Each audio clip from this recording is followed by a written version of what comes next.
Do you have a door that just won't stay closed and it's driving you crazy? As long as the door alignment is good, the gaps are all even, and the hinges are tight, and it still won't stay closed, this is the video for you. Even if you have no experience with carpentry or fixing things, I'll show you 3 easy ways to get this door to close properly and stay closed once and for all. So let's get started.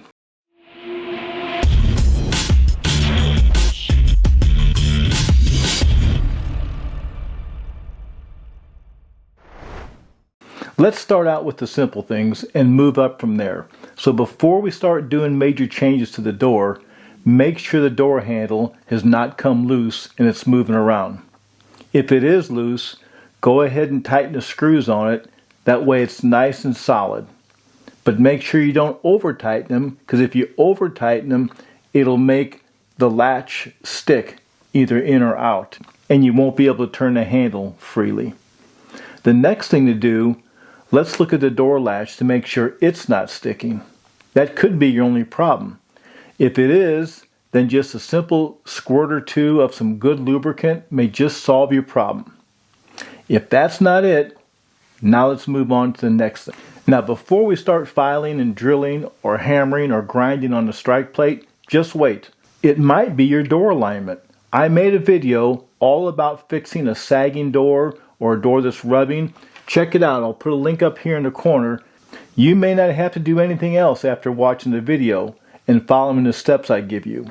If that fixes it, then come back here, give me a thumbs up, subscribe if you haven't, and leave a comment below so that others can fix their door problems. Now, after you've made sure the alignment of the door is correct by watching my other video, then we can go to the next step. So first, we need to see exactly where the latch is hitting on the strike plate. So we need to get eye level and mark where the latch touches the strike plate. You can put a piece of tape there and then take a pencil and put a mark or a Sharpie. That way you can see exactly where it's hitting, if it's hitting too low or if it's hitting too high. Now, if you can't see it clearly, try the lipstick method. Just apply masking tape over the strike plate hole and trace a line around where the hole is without poking through the masking tape. Then take your latch and put some lipstick on it, make it bright colored if you want to, then hold the latch open, push the door shut and close it, then slowly release the handle to transfer the lipstick marks to the tape.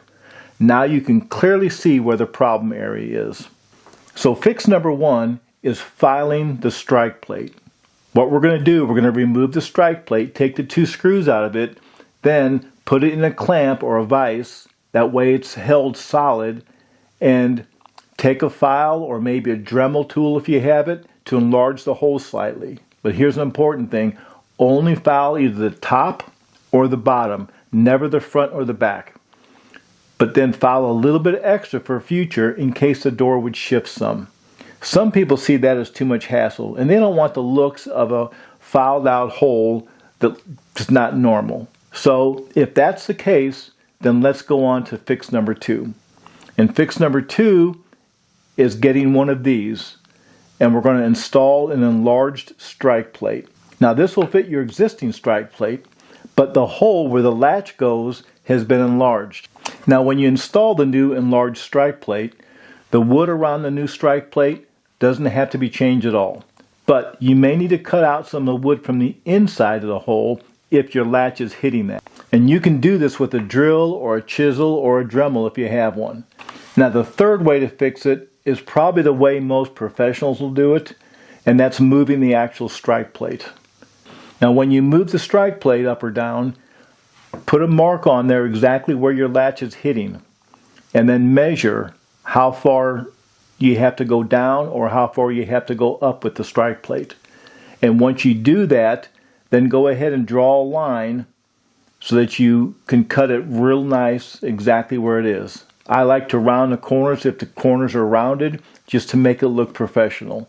This is the thing I would do if I was in a customer's house trying to fix it, or in my own house. Now when you're making the cut on the wood of the jamb so that you can move your strike plate, make sure that you do your cross cut deeper then what you're going to take out. What that's called is the stop cut.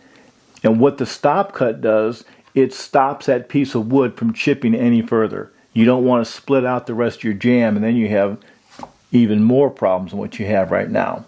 So make it deeper than the depth of the strike plate, and then use your knife and slowly cut down just a little bit at a time until you chip out the piece that you need to remove. You can use a chisel also if you need to, but be very careful. Do very light taps and don't just push it and make a bigger chip. Now once you've moved it, if it's far enough away that you don't see the old hole, then go ahead and pre-drill it out so you don't split the jamb and put your new screws inside there. Now the big part here is finishing it. So you have to fill any gaps using either wood filler or bondo, because you don't want to leave that gap there. Let's make it look good. I prefer the bondo for the simple reason that it dries quickly and it dries very hard if it's going to be painted. I put a piece of tape on my strike plate, screw it on there temporarily, and then go ahead and put the bondo on there and let it dry. And normally in 20 minutes to 30 minutes, depending on the temperature, it's normally dry and it's able to be sanded.